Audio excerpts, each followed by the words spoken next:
Hello, Chandra. Hey G, how are you? I'm well. How are you? I am well. I cannot complain. Cannot complain. Great, great, great. You know, um, I love when we have one guest, but I get extra excited when we have two. Who's It's true. coming today? Today we have two amazing organizers of New Teachers Retreat, and I am so excited to welcome Svea and Tori to the Passion Project. Welcome, ladies. Thank you for joining us. Hey, thanks for having us. Absolutely. Really happy to have you all. It's been a long time. We met in the height of the pandemic. I Yes. should say I met because I know you guys have had the opportunity to work with Chandra for a long time. What So, year was Tori, that? Gosh, who even knows? they all they all blur. I know. I had a teacher tell me today, she said, I literally had to Google the year because she was so thrown off by what she was doing. Like, I can't remember. So here we are. Yeah. very 2018, maybe excited. 2019, something. Something. It's all one big blur. But Yeah. I am so excited for you all to be here and to share with our audience the amazing work that you're doing. And so we just want to start with having the both of you just introduce yourselves and tell us a little bit about yourselves, where you work, what you teach, that sort of thing, before we jump into your amazing passion project. So why don't we start with Tori and then go right to Svea? Great, thank you. My name is Tori Lucas. I have been teaching, this is my 12th year teaching, and I've taught both in public and private schools. I'm currently in my first year as a part-time mom and part-time teacher, which has been a fun little thing to navigate in my personal life and in my professional life. I teach middle school math. I love middle schoolers. It is the best, teaching, I think kind of the hardest subject and potentially the most disliked subject to some of the most difficult kids is so rewarding and so much fun. And we'll tell you more about New Teachers Retreat, but that is just a little bit about myself. Thank you. Svea. Hi. Well, thanks for having us. We're really excited to be here. It's cool to get to talk about this. My name is Svea Schreiner, and I live in New Hampshire, in a rural part of the state called Dunbarton. My husband and I are starting a farm. So I live with my husband, Jack, and my daughter, Violet, who's 3. And I started teaching in 2009. So what is that? 12 years, 13 years? Math teachers, help me out. Something like that. I get lost in the details, but I've taught high school English for about 10 years, and I taught 7th grade language arts for a couple of years as well. I've mostly taught in New Hampshire, but I also taught in rural West Virginia for a couple of years as well. Did a fun little interlude down there. And I really love it. Teaching has been an amazing job, and I am very passionate about keeping people in this profession, which is what kind of led us into this work. So take it from there. So tell us about your work and the ways in which you try to help keep teachers in this field. Do you want me to start? Yeah, sure. Okay. So it kind of started, let's see, 2017, I think it was. I think everybody has a hard first year teaching, right? I don't know very many people who didn't have a hard first year. So my first year was hard. I was 22, just out of college, teaching 16 to 18-year-olds, very intimidated. But I had a good administration and I kind of survived. And then I taught there for 5 years. Then I moved to West Virginia and switched from teaching 11th and 12th graders to teaching 7th graders. So that was a big shift. Switched from teaching a suburban New Hampshire school to teaching in an extremely rural school down there. So there were a lot of shifts. So I was kind of a new teacher all over again. And there was zero support. And I mean zero. Like I got there and I said, what am I teaching? And they said, we don't know yet. And this was like a day before school started. And I got there and I said, where's my classroom? And they said, there's an empty hallway. Just go pick one. So it was just, my head was spinning. They didn't tell me I needed to bring my own paper for the copy machine, where the bathroom was, anything. There was just zero orientation, zero support. And it was just incredibly challenging. My hallway remained empty for the first few months of school. So there was no one to even ask for help. and this was just a really struggling school in general. There's a lot of issues outside of the school and within the school, and so it was hard. My second year there, I didn't want to see that happen to anyone else, so I did a new teacher orientation.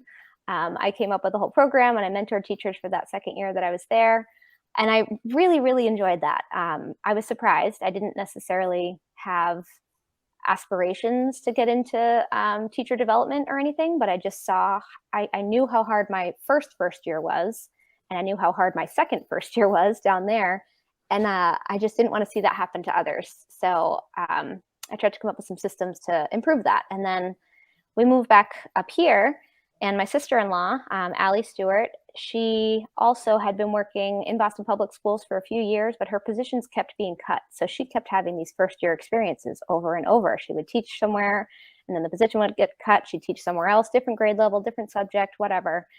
So we were both just kind of talking about how incredibly challenging it is, just even with supports. Even that my first year when I had support, it was still hard. And when you don't have that support, it's a million times harder. So this is a hard job, and this is a job that people believe in so much. And we wanted to be there to provide supports for the people when they really need it the most at the very beginning of their careers. So we brainstormed, and we complained, and we ranted, and we got a bunch of people together and brainstormed ideas, and then decided, well, maybe we can do something about this. So we decided to have and we wanted it to be not just skills-based. Obviously, it's important to have workshop sessions and learn and have some support, but it's also important to kind of relax and recreate and just build community and relationships. So we called it the New Teachers Retreat because we wanted it to feel like a little bit of an escape. We did it in the summer when you're not in the chaos of trying to survive the school year. We put it like right in the middle of the summer, so you've kind of recovered from the last year, but you're not feeling the pressure for the next one. And we've had a great time. We've had 3 retreats. We had to pause for the pandemic, but it's been really meaningful connecting with these new teachers and giving them some skills and some support. You are very inspiring because you are speaking from a place of, I had lack and I immediately went to a place of service. And so I applaud you for that. And I know a lot of teachers don't even know that part of your story, but had they known it, they would maybe have a mindset of service like you did. Thank you. That's incredible. And I also think it's important to note that your origin story was just as hard as every other new teacher's origin story, right? Because like new teachers see those of us who've been doing it for a while and assume that we didn't start where they currently are and we weren't struggling and that we had figured things out. And it's like, no. So to say what you said, like, you don't know a teacher basically who hasn't had a challenging first year. Like, it is part of the profession. But then to go and do something about it and to make sure that those who've coming behind you don't have the same experience is unbelievably powerful. And I thank you. And I'm sure all the teachers around you at your school and now at New Teachers Retreat, thank you as well. So kudos. Yeah, Tori, sorry, go ahead. I was going to ask Tori, what could people expect from your retreats or from your program? What kinds of things are upcoming? My most challenging piece of my first few years was dealing with really high expectation parents, helicopter parents, if you will. It really challenged me. I was only 22 years old and I felt steamrolled by all of them. And that was something that made me question whether or not I could do it and make the teaching profession sustainable. But I also feel like I actually have gotten really good at communicating with parents through that experience. And so that was one of the sessions that we offer in addition to so many others. We kick off with, an orientation, let's get to know each other. And then the next one is probably the highlight of the weekend, a self-care session where we talk about giving yourself permission to go home, make yourself a healthy dinner and relax. You need it. You can't stay at school until 7 or 8 o'clock every night.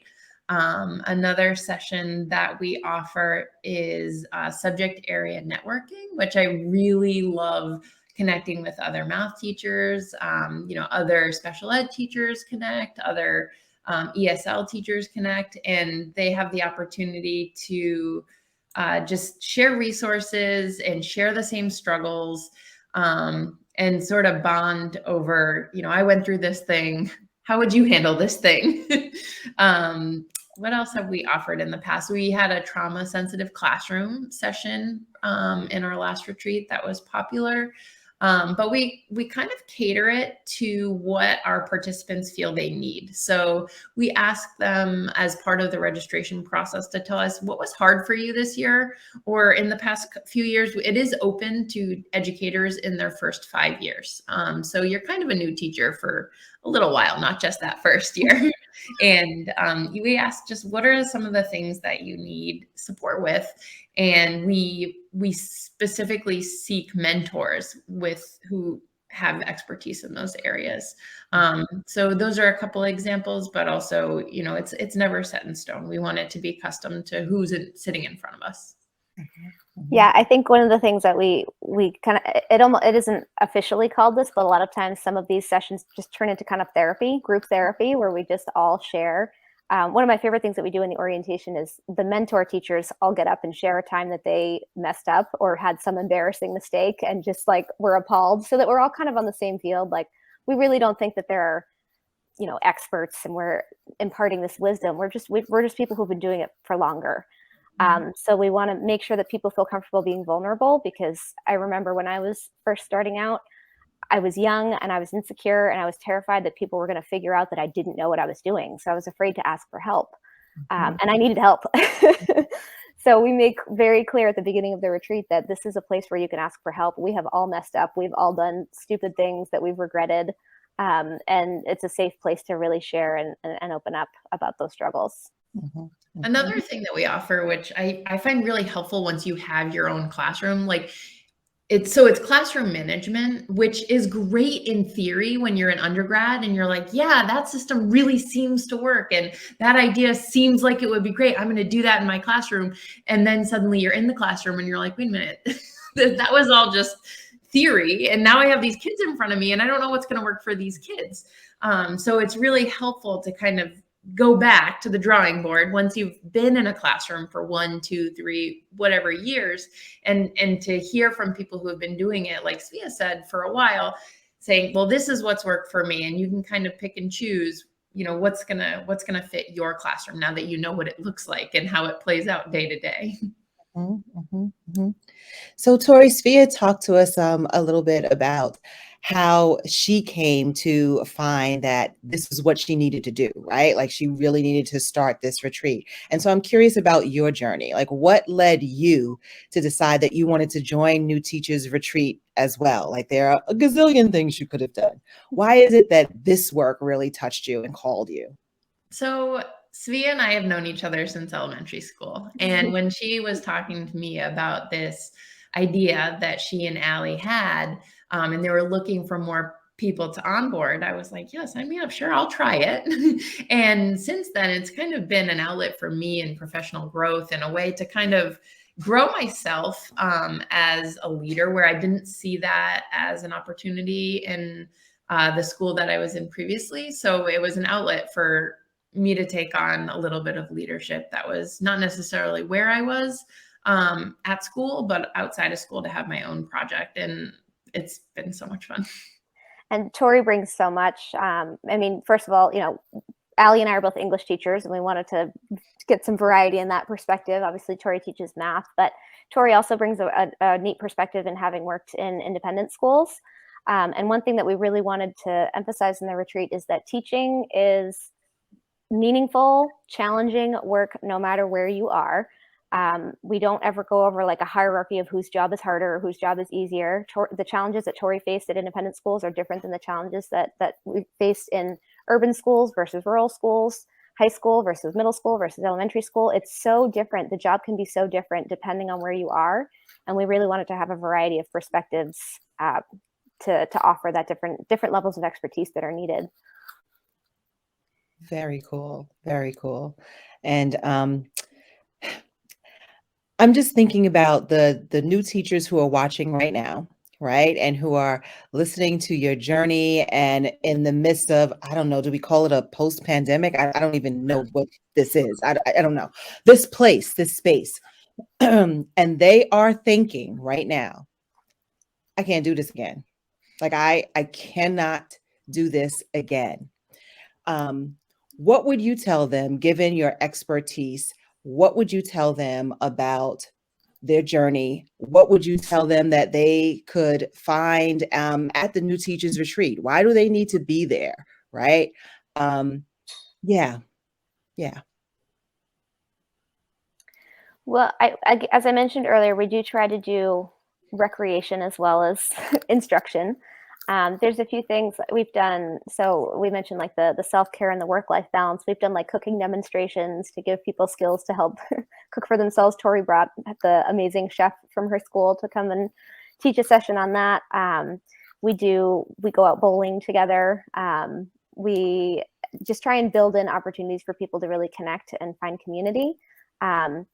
And I think it's important, it's absolutely important to find community in your own school, but sometimes it's helpful to get outside of that as well and find some people outside of your specific context so that you can have those relationships. We also give everybody access to all of the materials from the entire weekend so they can fall back on them and remain connected and find those materials again. But yeah, I think finding your people, finding support, even just hearing that you're not the only one who's struggling can do a lot. I know that for me, I just felt like I was the only inept one at my school, and I didn't want to ask for help because I was just too nervous to look dumb.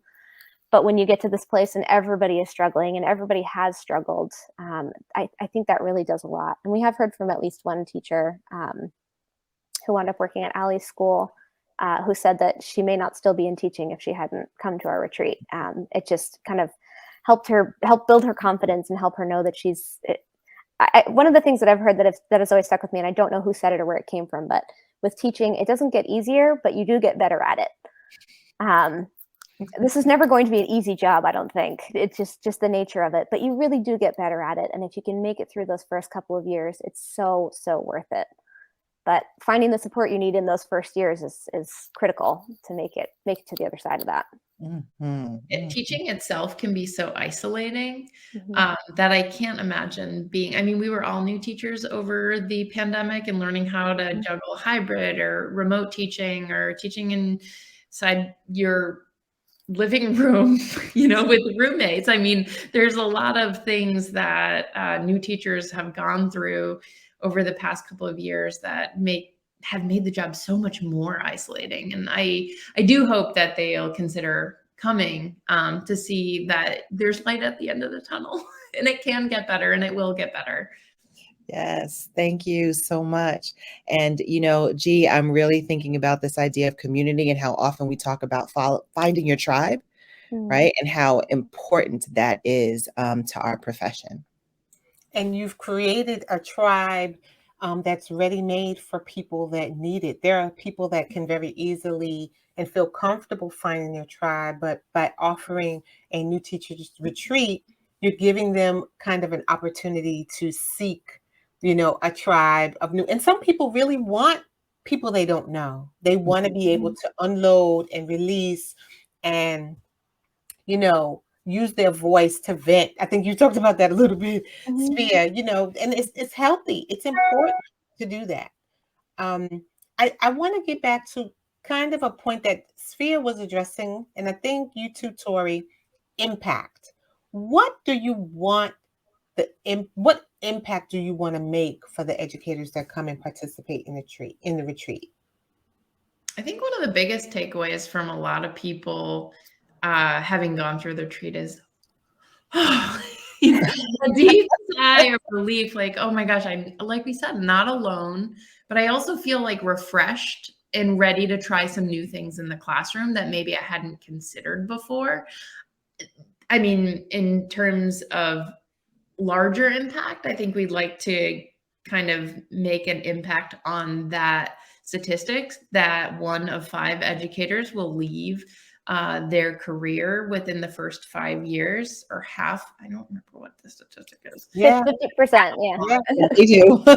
Yeah, and it's this mass migration because they don't feel supported and they don't have the tools to, or the insight to see that we can do this, and to make an impact on that, I think would be huge. And then for just individual teachers to come away feeling refreshed and ready for their next school year, I think is just a huge goal of the organization. We've also kind of built in an opportunity for them to come back. So one of our first, well, in our actual first retreat, 20, what was it, 18, 17? I can't keep the year straight. I don't know what my deal is. Some time ago when we first did this, it must have been 2018, right? No, 17. Doesn't matter. Anyway, one of our first ever participants is now in our leadership team. And I think that's part of that, like paying it forward, right? So they felt isolated or alone, or voluntarily signed up for this retreat. No one forced them to go. And they felt like they got something out of it, and then they were able to get a few more years under their belt, and then they wanted to give it back to others. So we invite people to come back and be presenters or join our leadership team or something like that, so that people can continue growing themselves and then paying it forward towards others. That's kind of part of the model as well. I remember Tori said earlier on that she saw this as a way for her to grow in her own professionalism. And I was having a conversation with someone the other day about how important it is to not only find ways to enrich your own professionalism, but it's okay if you use your own dime. Sometimes people are waiting for their school system to fund it, while we all know they should. If you know there's something you need and it's not there, either try to write that proposal, try to get the grant, try to fund it, try to find a way. And it sounds like what you're offering is one of those opportunities that people just might need. Is it limited to folks that are in New Hampshire? Do you have, is it an open opportunity? Tell us a little bit about that. Anyone can come. A lot of schools and districts will pay, if not 100%, at least a portion of the tuition, which is $450. A lot of the schools will cover part of it or all of it. And we also have scholarship opportunity for people who are paying for themselves. We have a scholarship application and some funds to put toward individuals' tuition. So people come from all over the country. We've had someone from Texas. That was probably the farthest reaching. Yeah. We've had someone from New York. We've had a lot from New England, a lot from New Hampshire, but we are open to absolutely anyone. And it's a beautiful campus that we stay on, Keene State College. If you've never been to New Hampshire, here's a great opportunity to visit. Svea, did you want to add more? No, the only thing that I was going to say is just at the beginning, we had no idea if districts would fund this. I mean, we are teachers, we're not professional organizers of anything. So we weren't sure that we would be able to get districts to pay. But, considering what we're providing, it's 3 days. It covers housing, it covers meals, it covers sessions. All of this is done on a volunteer basis. So these are all people who are doing it because they believe in the mission. We wanted to keep the price point at a place where we could, cover our costs, but also that teachers could afford, knowing that teachers don't have a lot of disposable income, especially at the beginning of their careers. So we've really kept that top of mind, trying to keep the cost down so that it is feasible. And we've had pretty good success fundraising for it as well. Most people that we talk to think, oh, this is amazing. This is great. I'd love to help. I'd love to donate. So we've been able to, I don't think we've had too many people who've had to pay completely out of pocket. Wonderful, wonderful. So we've been putting your website on the screen. Is there an email address that if people wanted to reach out and either volunteer to be a part of your team or to ask questions? Absolutely. Yes. It's info@newteachersretreat.com. And thank you for bringing that up. We are definitely also seeking not only participants, but if you are beyond that 5-year mark, we'd love to have you apply or reach out and contact us about becoming a mentor. We love to stay with teachers who, bring a lot of energy and are excited about what they do and maybe have a good idea for something that they'd like to share with new teachers, a learning experience that they had. Anything, we've had social workers come and present in the past, brain science, talking about the brain science of learning. So even if you're not a teacher, you might have something to add. And if you're interested, we'd love to hear from you. Awesome. Thank you. I want to ask this question about your personal and professional impact, right? Because you all are in this because you're passionate about this work, but I know that everything that we do outside of the classroom also impacts like what we do inside of the classroom and inside of our schools, right? And so I want teachers, both new and veteran teachers, to know that they can bring their whole selves to the school and to the classroom. They don't have to like leave bits and pieces of it, that thing that you love to do, that you're so passionate about outside of the classroom, you should bring in and you should share with your colleagues and you should share with students. And so I'm wondering about how the New Teachers Retreat has impacted your lives personally and professionally. Well, I just presented about it at my school, and my faculty, my new admin team jumped up right away and said, we're covering anyone who wants to come, and any new teacher is more than welcome to sign up for this. So we're really enthusiastic and excited about that. And Chandra, what you said about bringing your passions into the classroom is like so 100% true. Super separate side note, I volunteer to teach adaptive skiing. And I do that on the weekends, and my kids were interested in learning more. So they actually, the people who sort of run the program brought some of the adaptive equipment down to my school and did a whole presentation on this is how you would ski in a sit ski if you were paraplegic, and this is how you would ski if you were blind. And it was really cool opportunity. And now I have some of my students volunteering in the program as well because they were inspired in that moment. So I love what you said about kind of bringing your passion to the classroom. That is super important. Kids want to know who you are and what you care about and what you love, and the relationship that you can build with kids when they know you and they feel like they know you just is that much more meaningful. Mm-hmm. Mm-hmm. Yes. I was just going to say, I just like being able to say to students, I know there's, especially not post-pandemic, mid-pandemic, whatever we are that we've decided, there are so many things to be stressed about, and there are so many problems in the world. And we do talk about all the problems in the world, but I like being solutions oriented, and I like being able to point to this example and say, you know what, sometimes we see a need and we can worry about it and stress about it and complain about it and be angry about it, or maybe we can do something about it, and being able to point to this as an example of a way that I've done that. And who am I?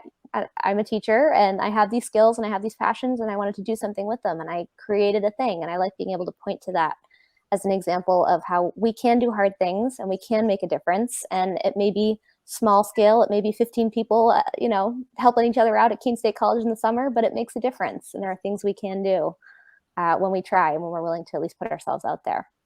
Well, and getting the feedback that I don't think I'd still be a teacher if I hadn't gone to New Teachers Retreat. I mean, that's one life saved. Yeah.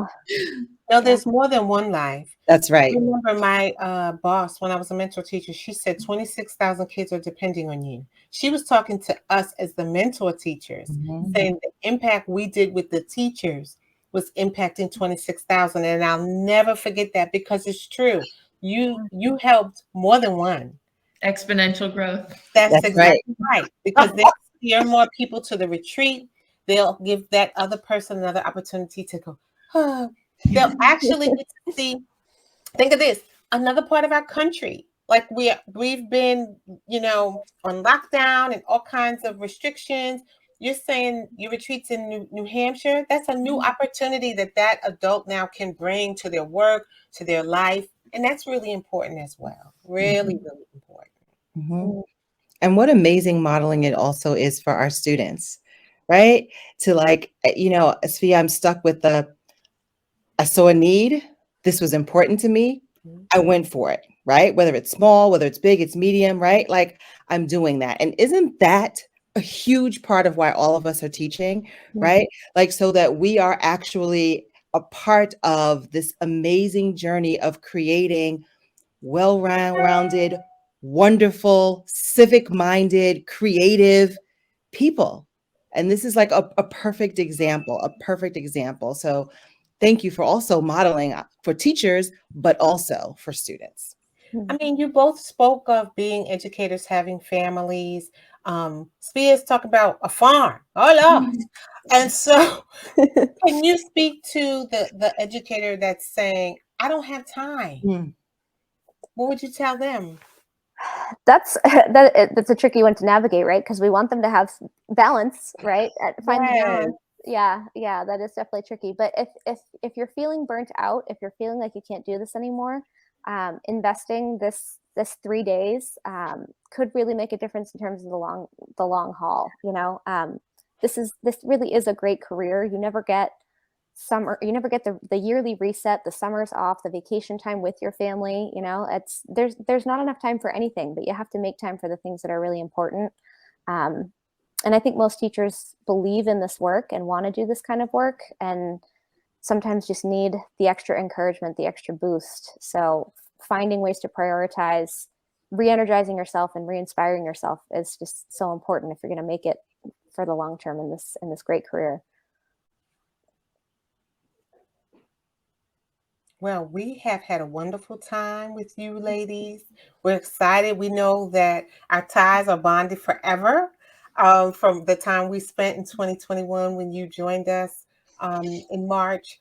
But we are just encouraging folks to connect with them, go to their website, find out more information. And we also want to share a little bit about what we do here. This is Real Talk, Real Time with Chandra and Gorgette. If you don't know, this is just one of the pieces. When we talk about time, we're juggling just like you. But when it's your passion, when it's something you believe in, when it's something, like I say to Chandra, it's a little contribution to the world. That's what we feel like this is. So you can definitely connect with us.